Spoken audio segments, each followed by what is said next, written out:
आसनगाव तालुका कोरेगाव येथील श्रीकांत हनुमंत चव्हाण यांच्या शेतातील टरबूज चोरताना चोराला गावकऱ्यांनी रंगेहात पकडले। प्राथमिक माहिती अशी की श्रीकांत हनुमंत चव्हाण यांनी आपल्या अर्धा एकर क्षेत्रावर टरबूज पिकाची लागण केली आहे। अत्यंत हालाखीच्या परिस्थितीतून त्यांनी हे पीक वाढवले आहे।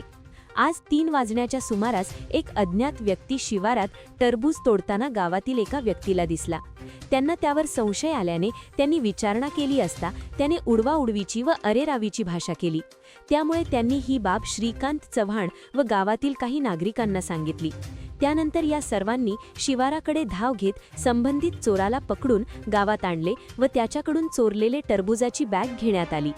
त्यानंतर याबाबत वाठार पोलीस स्टेशनला कळविण्यात आले। घटनास्थळी वाठार पोलीस टीम दाखल झाली। आरोपीला घेऊन टीमकडून अधिकचा तपास परिसरात घेण्यात आला। तत्पूर्वी गावातील परिसरात चोऱ्यांचे वाढते प्रमाण चिंतेची बाब मानली जात आहे। या अगोदर देखील गावातील परिसरात लहान मोठ्या चोऱ्यांची ग्रामस्थांमध्ये दबक्या आवाजात चर्चा चालू आहे। मी श्रीकांत हनुमंत चव्हाण, राहणार आसनगाव।